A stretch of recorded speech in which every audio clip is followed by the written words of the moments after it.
दोस्तों, राजनीति में कहा जाता है कि यहाँ कुछ भी संयोग वंश नहीं होता है। हर कदम, हर बयान और हर गठबंधन के पीछे एक गहरी रणनीति छिपी होती है। खासकर जब बात बिहार की राजनीति का हो तो यहाँ की हर हलचल राष्ट्रीय स्तर पर असर डालती है। आपको बता दें कि पिछले साल जब विपक्षी दलों ने मिलकर भारतीय जनता पार्टी को चुनौती देने के लिए इंडिया ब्लॉक का गठन किया था, तब इसे मोदी सरकार के खिलाफ सबसे बड़ा मोर्चा माना जा रहा था। लेकिन इस गठबंधन से अचानक नीतीश कुमार का अलग होना सबको चौंका गया। उस समय तमाम तरह की अटकलें लगाई जा रही थी और बोले जा रहे थे कि गठबंधन का प्रमुख नहीं बनाया गया, तो कहीं कहा जा रहा था कि पीएम पद की दौड़ से बाहर किए जा रहे थे।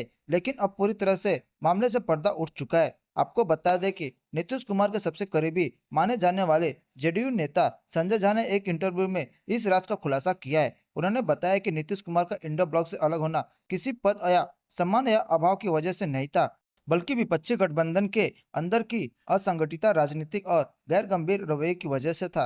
वह आपको जानकारी के बता दें कि जब 2024 के लोकसभा चुनाव से पहले इंडिया ब्लॉक बना था, तो उसका उद्देश्य था भाजपा को सत्ता से बाहर करना। इस गठबंधन में कांग्रेस, राजद, जेडीयू, टीएमसी, आम आदमी पार्टी, डीकेएम समेत कई दल शामिल हुए थे। शुरुआत में सब कुछ ठीक लग रहा था, मीटिंग हो रही थी, रणनीतियां बन रही थी, लेकिन जल्द ही मतभेद सामने आने लगे। संजय झा के मुताबिक नीतीश कुमार को इंडिया ब्लॉक का ऑब्जर्वर बनाने का प्रस्ताव था, लेकिन खुद नीतीश कुमार ने इस जिम्मेदारी को लेने से इनकार कर दिया है। आपको बता दें कि संजय झा ने कहा है कि असली वजह यह नहीं थी कि नीतीश कुमार को कोई पद नहीं दिया जा रहा था। असली समस्या यह थी कि विपक्षी पार्टियों के नेता गठबंधन को लेकर गंभीर नहीं थे। उन्होंने इशारों में राहुल गांधी और तेजस्वी यादव का जिक्र करते हुए कहा है, जब नीतीश कुमार पूरी गंभीरता से बैठकों में सुझाव दे रहे थे, तो उस दौरान कई बड़े नेता मोबाइल में व्यस्त रहे थे।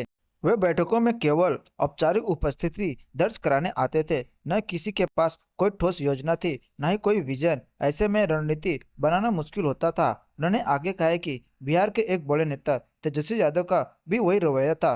थोड़ी देर चर्चा करते, फिर मोबाइल में लग जाते। जब विपक्षी गठबंधन में इस स्तर की असंवेदनशीलता और अनुशासनहीनता हो तो कोई गंभीर नेता वहां रहकर क्या करेगा। आपको बता दें कि नीतीश कुमार ने ये जब देखकर खुद को पीछे हटने का निर्णय लिया, उन्होंने अपने करीबी साथियों से कहा है कि यह गठबंधन केवल नाम का है। नीतीश कुमार ने यह सब देखकर खुद को पीछे हटने का निर्णय लिया। उन्होंने अपने करीबी साथियों से कहा है कि यह गठबंधन केवल नाम का है, न कोई साझा नीति है, न विजन, न नेतृत्व की एकता। नीतीश का मानना है कि जब विपक्षी एकता का उद्देश्य भाजपा को चुनौती देना है, तो उससे गंभीरता और संपर्क की आवश्यकता है। संजय झा से जब पूछा गया कि 2020 में नीतीश कुमार ने भाजपा से अलग होने का निर्णय क्यों लिया था, तो उन्होंने साफ कहा है कि हमारे लिए भाजपा के साथ सरकार चलाने में कोई दिक्कत नहीं थी, लेकिन कुछ भाजपा नेताओं ने चुनाव के दौरान जेडीयू उम्मीदवारों के खिलाफ प्रचार किया, जिससे जेडीयू की सीटें कम हुई। इस घटना में मुख्यमंत्री नीतीश कुमार नाराज थे और उन्होंने अलग रास्ता अपनाने का फैसला लिया। हालांकि झा ने यह स्पष्ट नहीं किया है कि दोनों दलों के बीच मतभेद वैचारिक नहीं बल्कि राजनीतिक रणनीति को लेकर थी। संजय झा के इस खुलासे के बाद यह सवाल उठना लाजमी है कि क्या विपक्ष के भीतर एकजुटता की कमी की वजह से गठबंधन कमजोर हुआ। नीतीश कुमार जैसे अनुभवी नेता, जिसके पास प्रशासन और गठबंधन राजनीति का 20 साल का अनुभव है, जब ऐसा आरोप लगाया गया कि विपक्षी नेता सिर्फ दिखावे की बैठक करते हैं, तो यह विपक्षी राजनीति की गंभीरता पर सवाल उठाता है।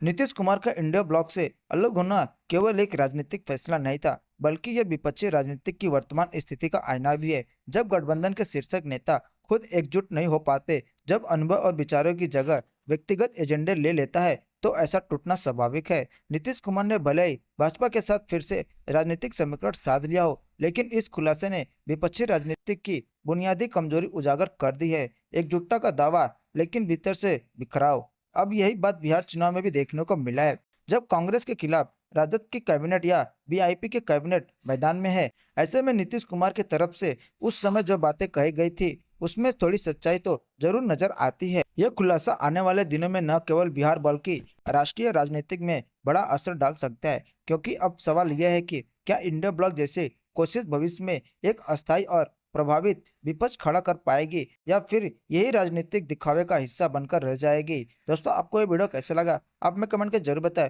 और बॉलीवुड से जुड़ी खबरों के लिए हमारे चैनल सब्सक्राइब कर ले।